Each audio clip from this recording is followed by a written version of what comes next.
अध्याय 9 अष्टावक्र द्वारा संसार से आसक्ति त्याग का उपदेश। सूत्र 1 है। इसमें अष्टावक्र जी कहते हैं, कृता कृते च द्वंद्वानि कदा शांतानि कस्य वा एवं ज्ञात्वा इह निर्वेदात् भव त्याग परः अकृति। इसका भावार्थ है, अष्टावक्र जी आगे कहते हैं, क्या करना चाहिए क्या नहीं, ये द्वंद्व किसके और कब शांत हुए हैं। इसलिए वैराग्यपूर्ण वृत्ति से युक्त हो, त्याग से युक्त होते हुए इन दोनों से परे हो जाओ, इनमें बंधो नहीं। इसकी व्याख्या है, इस सूत्र में महर्षि अष्टावक्र त्याग परायणता के बारे में बतला रहे हैं, परंतु यह त्याग उस त्याग से एकदम भिन्न है जो संसार में प्रचलित है। इस त्याग में स्थिरता होती है, आवेग नहीं। त्यागी कहने के बाद भी यदि यह कार्य करना चाहिए, यह कार्य नहीं करना चाहिए, ऐसा सोच विचार बना हुआ है तो पूर्ण त्याग नहीं हुआ, क्योंकि करना त्याग नहीं ग्रहण करना है। छोड़ने पकड़ने का द्वंद्व बना हुआ है, तब ऐसे में सुख दुख की स्थिति भी निरंतर बनी रहती है, और जहाँ द्वंद्व है वहाँ संसार है, बंधन है। बंधन में हमेशा अशांति होती है। संसारी जीव शांति की बात सोच सकता है, शांति का ढोंग कर सकता है, लेकिन शांत नहीं हो सकता।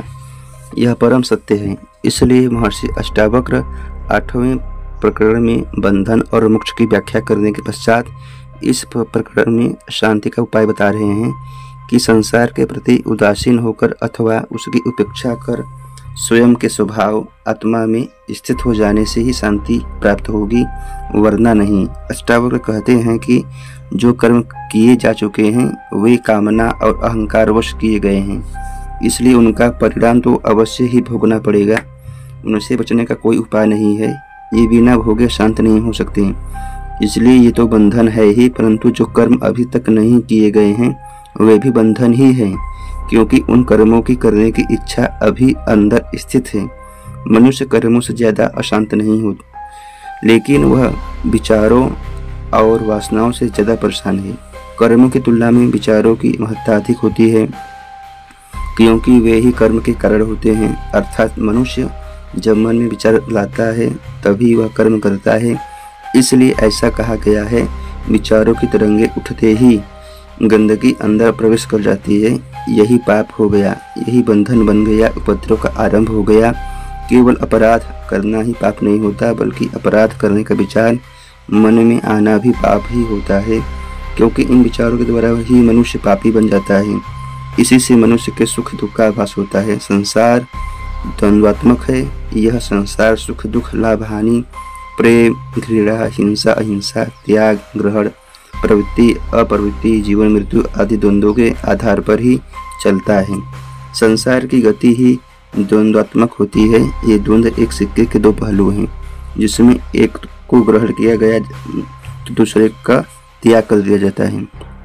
या तो दोनों रहेंगे या फिर दोनों ही नहीं रहेंगे। अष्टावक्र इसी कारण कहते हैं कि ये किए और अनकिए कर्म एवं द्वंद्व किसी के भी शांत नहीं हो सकते।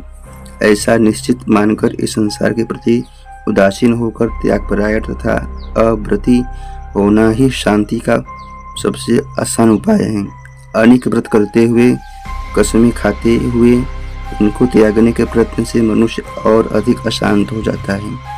उसे भोगने में तो अशांति है ही, उनको त्यागने की जिद से और नई अशांति उत्पन्न हो जाती है। इन दोनों तरह की अशांति को दूर करने का एक ही तरीका है कि स्वाभाविक रूप से जो हो रहा है उसे स्वीकारना और अनाग्रह पूर्वक जीवन यापन करना। अब सूत्र 2 है। कस्यापितात धन्यस्य लोकचेष्टावलोकनात् जीवितेच्छा बुभुक्षाश्च बुभुत्सोपशमं गता। इसका भावार्थ है, संसार के जन्मने मरने तथा नष्ट होने के इस स्वरूप को देखकर किसी महान पुरुष की ही जीने की इच्छा, विषयों को भोगने की इच्छा और ज्ञान प्राप्त करने की इच्छा शांत हुई है। इसकी व्याख्या है, आत्मा दोष रहित है, ज्ञानमय है, उत्पत्ति तथा विनाश से रहित है, शांत है, आनंद रूप है, परंतु सांसारिक व्यवहार इससे भिन्न है। संसार की उत्पत्ति होती है, विनाश होता है, यह द्वंद्वात्मक, इसमें कामना है, वासना है, भोग है। यह अनित्य, सदोष और अज्ञानजनक है, अशांत है, दुख से युक्त है। परंतु उस परमानंद स्वरूप आत्मा का ज्ञान न होने के कारण ही इस लोक में संसारिक मनुष्य की जीवित रहने की अभिलाषा, भोगने की इच्छा एवं इस संसारिक ज्ञान को प्राप्त करने की कामना कभी शांत नहीं होती। वह इस मृत्यु लोक में ज़्यादा से ज़्यादा पाने की और उपभोग करने की कामना रखता है। वह इसी में संपूर्ण सुख की अनुभूति करता है। परंतु जिस मनुष्य ने आत्मज्ञान रूपी रस का पान कर लिया है, उसे ये सांसारिक भोग वासनाएं, जीवित रहने की अभिलाषा, इसका ज्ञान सब कुछ अनित्य और क्षणभंगुर तथा दोषपूर्ण प्रतीत होने लगता है। इसलिए वह इस संसार के प्रति उदासीन हो जाता है। उसे संसार से वैराग्य हो जाता है, क्योंकि उसे परम सुख का हमेशा रहने वाला निर्दोष सुख उपलब्ध हो गया है। फिर वह क्षणिक की इच्छा नहीं करता। महर्षि अष्टावक्र कहते हैं कि आत्मा का ज्ञान न होने के कारण ही सांसारिक मनुष्य की इस मृत्यु लोक में जीवित रहने की इच्छा, उपभोग करने की अभिलाषा और ज्ञान की इच्छा कभी भी शांत नहीं होती है। सहस्त्रों लाखों में से कोई एक ही ऐसा महान पुरुष होता है जिसे यह आत्मसुख प्राप्त होता है और उसी की ये सांसारिक भोगों की वासना शांत होती है, अन्यों की नहीं। ऐसे मनुष्य को ही इस संसार से वैराग्य की प्राप्ति होती है। मात्र गृह त्याग कर देने से और लंगोटी अथवा गेरुए वस्त्र धारण करने से कोई वैरागी नहीं बन जाता। यदि यह वैराग्य होता तो ये भूखे, नंगे और भिक्षुक सारे के सारे वैरागी कहलाते। निसंदेह आत्मज्ञानी ही वैराग्यवान है और वही जीवन रूपी बंधन से मुक्त है। अब सूत्र 3 है, अनित्यम सर्वम एवेदम तापत्रितय दूषितम असारम निंदितम हेयम एते निश्चिंत्य शाम्यति। इसका भावार्थ है, यह समूचा जगत अनित्य है, आध्यात्मिक, आधि भौतिक, आधि वैदिक, इन तीनों तापों से दूषित है, सारहीन है, निंदनीय है, त्याज्य है। ऐसा निश्चित करने पर ही जीवात्मा को शांति प्राप्त होती है। महर्षि अष्टावक्र इस सूत्र में संसार के त्याग की बात कर रहे हैं। संसार कैसा है? अनित्य है, अर्थात हर पल बदल रहा है। आध्यात्मिक, आधि भौतिक तथा आधि दैविक, इन तीनों प्रकार के तापों से दूषित है। इनमें सार कुछ भी नहीं है, रसहीन है, निंदनीय है, त्याज्य है। इस सूत्र में संसार के अंतिम 2 वाक्य विशेष रूप से विचारणीय है। निंदा किसकी करनी चाहिए? जो जैसा हो पर स्वयं को वैसा न दिखाएं, अपितु उससे एक कदम विपरीत दिखाए, वह निंदा करने योग्य होता है, अर्थात उसकी निंदा करनी चाहिए। और जिसकी निंदा आप करते हो उसके पास भी नहीं जाना चाहते, यह सत्य है। उससे हमेशा ही बचना चाहिए। और जो ऐसा नहीं करता है वह बाहर से तो उसकी निंदा करता है, लेकिन अंदर से उसका प्रशंसक हुआ करता है। जो निंदनीय है उसका त्याग करना सरल होता है, उसे छोड़ने की आवश्यकता नहीं होती है, वह तो बिना छोड़े स्वयं ही छूट जाता है। हेय इस शब्द के बारे में पूर्व में भी बतलाया जा चुका है। जब सांसारिक विषयों के प्रति हेय अर्थात निरर्थक दृष्टि बन जाती है तो त्याग करना सरल हो जाता है। ऐसे त्याग में किसी भी तरह का अहंकार नहीं होता। ऐसा त्याग ही वास्तविक रूप से शांति प्रदान करता है। जो ऐसा करता है वही शांत को प्राप्त होता है, दूसरा कोई भी नहीं। यही है संसार को देखना। जो संसार को विपरीत दिखता है वह रोगी है अथवा अंधा अर्थात दृष्टिहीन है। अब सूत्र 4 में कहते हैं, कोशो कालो वयः किम वा यत्र द्वन्द्वानि नो नृणाम तान्युपेक्ष यथा प्राप्तवतीं सिद्धिम अवाप्नुयात्। इसका भावार्थ है, इस जगत में ऐसा कौन सा समय है, ऐसी कौन सी अवस्था है जहाँ मनुष्य के जीवन में द्वंद्व यानी सुख दुख नहीं है, अर्थात इसलिए इन सब की उपेक्षा यथा प्राप्य वस्तुओं में संतोष करने वाला मनुष्य मोक्ष को प्राप्त करता है। इसकी व्याख्या है, सुख दुख, जीवन मृत्यु, लाभ हानि, संघर्ष शांति, पुरुष प्रवृत्ति, जड़ चेतन इत्यादि अनेक प्रकार के द्वंद्व संसार में दिखलाई पड़ते हैं। महर्षि अष्टावक्र कहते हैं कि यह संसार द्वंद्व पर ही आधारित है। यह विपरीत ध्रुवों के सहयोग द्वारा ही चलायमान है। ये द्वंद्व किसी भी समय में भूत, भविष्य, वर्तमान और किसी भी स्थिति में कभी भी शांत नहीं हुए हैं। ये हमेशा बने रहते हैं। ये द्वंद्व एक ही सिक्के के दो पहलू हैं, या तो दोनों ही रहेंगे या फिर दोनों ही हटेंगे। एक को हटाकर दूसरे को रखना संभव है। इन द्वंद्वों का संसार में कोई अस्तित्व नहीं है, बल्कि मनुष्य की वासना है, तृष्णा, स्वार्थ आदि के कारण यह संसार अच्छे बुरे में भेद करता है। वह बुराई को मिटाकर अच्छाई लाना चाहता है, इसलिए संघर्ष, अशांति, लालच, ममता इत्यादि अनेक बुराइयों का आरंभ होता है। अच्छा बुरे के कंधों पर ही खड़ा होता है। अगर बुरा न हो तो अच्छे का कोई आधार ही नहीं। रोगी होते हैं इसलिए चिकित्सक की आवश्यकता होती है। यदि रोगी नहीं होंगे तो हॉस्पिटल की कोई आवश्यकता नहीं होगी।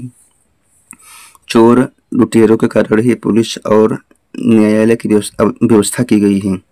यदि यही नहीं रहेंगे तो पुलिस और न्यायालय की कोई आवश्यकता ही नहीं है। इनके बिना ये निरर्थक हैं। पापियों के कारण ही संत महात्मा की आवश्यकता पड़ती है। मृत्यु पर जीवन आधारित है। अच्छा मनुष्य दोनों में भेद करके चलता है, बुरे को हटा करके अच्छे को लाना चाहता है, परंतु इस जगत में दोनों ही उपस्थित हैं, संयुक्त हैं, इनको समाप्त नहीं किया जा सकता। इसलिए अध्यात्म संसार में दोनों को ईश्वरीय मानकर उन्हें स्वीकार करने को कहा गया है, और कहता है कि ये भेद मनुष्य के मन के कारण प्रतीत होते हैं। मन के पार कोई भेद नहीं है। सभी भेद समाप्त होकर एकत्व की अनुभूति होने लगती है।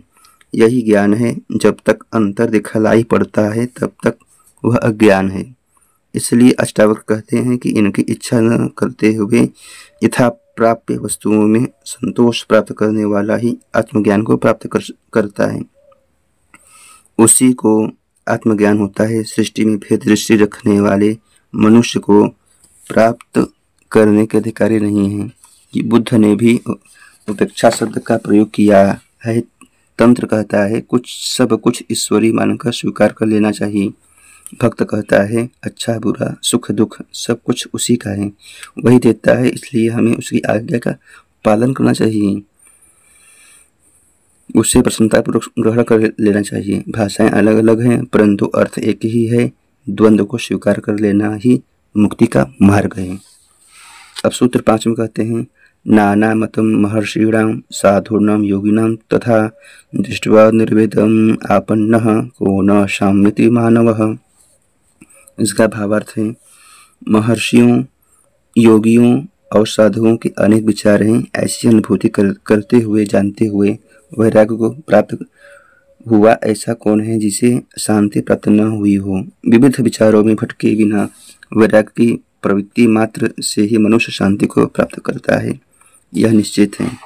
इसकी व्याख्या है संसार में विभिन्न प्रकार के विचार हैं, अनेक प्रकार की मान्यताएं हैं, अनेक प्रकार के सिद्धांत हैं, अनेक प्रकार की क्रिया पद्धति और साधनाएं हैं, परंतु इनमें सत्य कहीं भी नहीं है। सत्य एक ही है और जो इसे जानते हैं उन सभी मनुष्यों को एक ही विचारधारा बन जाती है। बुद्धि और तर्क वितर्क से कुछ भी साबित नहीं किया जा सकता। दर्शन शास्त्रों के अध्ययन द्वारा एक भी प्रश्न का उत्तर प्राप्त नहीं होता। अगर इनमें वास्तविकता होती तो इतने मत नहीं होती। वास्तविकता सारी विचारों, परंपराओं, रूढ़ियों इत्यादि सबके पार है। ये मान्यतावादी, सिद्धांतवादी, तर्क वितर्कवादी सभी बुद्धि को भ्रांति युक्त करने वाली होती हैं। इसलिए ज्ञान के मुमुक्षु को इन सबसे बचकर रहना चाहिए। महर्षि अष्टावक्र ने इससे पहले सूत्रों में द्वंद्व की उपेक्षा करने की बात कही थी और इस सूत्र के द्वारा वह शास्त्रों और विविध मतों की उपेक्षा करने के लिए कहते हैं कि इन महर्षियों, साधु, महात्माओं और योगियों की अनेक विचारधाराएं हैं। अतः जो ज्ञान प्राप्ति की इच्छा रखते हैं उन्हें इन सब की उपेक्षा करनी चाहिए, तभी उन्हें शांति प्राप्त हो सकती है। सत्य न ही शास्त्रों में है और न ही सिद्धांतों में है, वह तो स्वयं के भीतर है, जिसे पहचान लेना ही ज्ञान है। उसी से शांति की प्राप्ति संभव है। अनेक विचारों एवं अनेक मान्यताओं के आधार पर निर्मित विभिन्न संप्रदाय अध्यात्म जगत हेतु विश्व के समान हैं।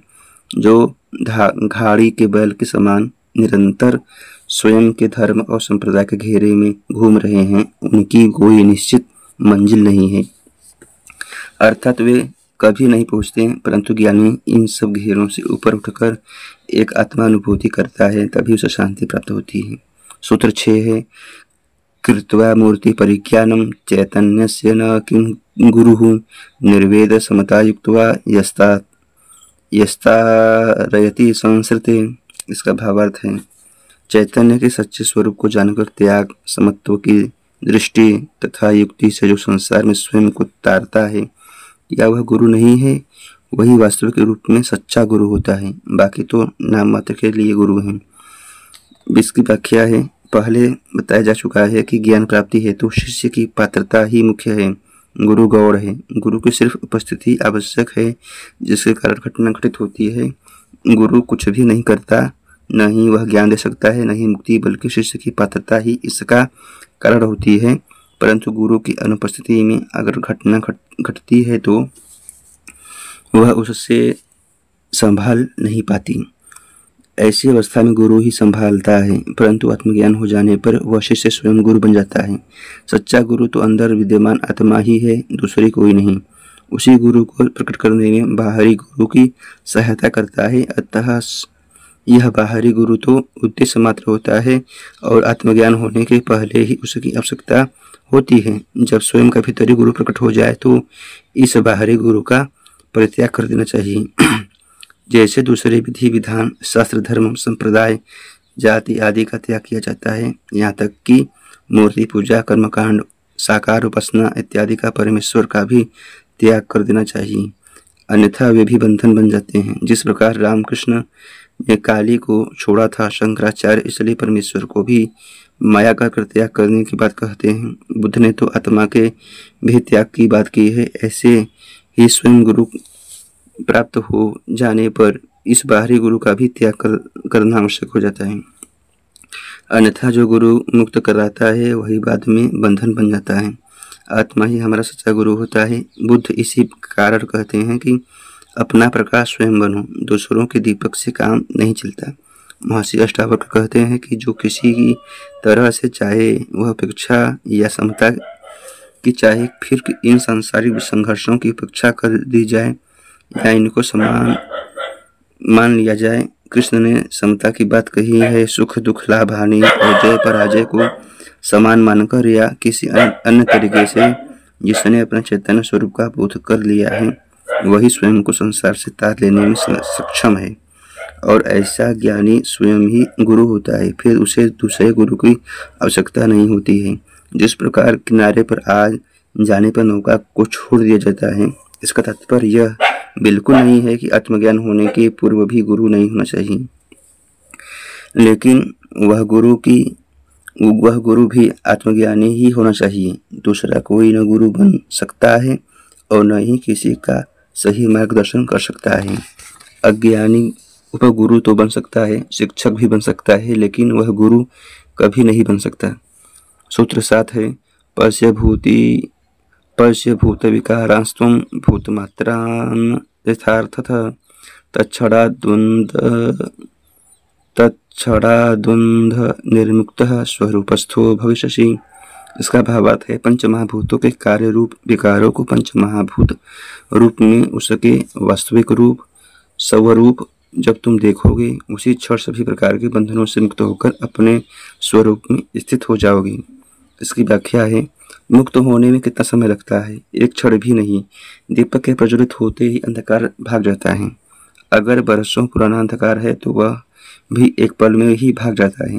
देवी तो बस दीपक के प्रज्वलित करने की तैयारी में हुआ करती है। यहाँ इस सूत्र में महर्षि अष्टावक्र इसी तथ्य को पूर्ण रूप से स्पष्ट कर रहे हैं। यहाँ प्रत्यक्ष रूप में बंधन का कारण भी अष्टावक्र ने बतलाया है। यह संपूर्ण ब्रह्मांड चराचर जगत पंच महाभूतों का कार्य है। इसे आत्मा का कार्य नहीं समझना चाहिए। इससे आत्मा का कोई संबंध नहीं होता। जैसे ही यह दृष्टि बनी कि अनात्मा को आत्मा मानने की वृत्ति समाप्त हो गई, आत्म अनात्म का विवेक बना, स्वयं के स्वरूप का बोध हो गया, आत्मा रूपी दीपक प्रज्वलित हो उठा, मल दोष रूपी आवरण सब नष्ट हो गए, स्वयं का सच्चा स्वरूप प्रकाशित हो उठा, संपूर्ण अंधकार नष्ट हो गया, जन्मों जन्मों का अंधकार पल भर में नष्ट न जाने कहाँ चला गया, बंधन की सभी बेड़ियां स्वतः ही टूटी गई। अष्टावक्र के कहने का तात्पर्य यह है कि सांसारिक विषयों की वास्तविक दृष्टि से देखना ही मुक्ति है एवं उन्हें उनके स्वभाव से अलग देखना ही बंधन है। सूत्र 8 में कहते हैं वासना एव संसार इति सर्वा विमुंचताः तत्यागो वासना त्यागात् निस्तीर्यते यथा तथा। इसका भावार्थ है वासना ही संसार है, ऐसा निश्चय करके इन सब वासनाओं का त्याग कर दो। वासनाओं के त्याग द्वारा ही संसार का त्याग होगा और आज जो है वह जैसा है उसी रूप में यथास्थिति को प्राप्त हो जाएगा।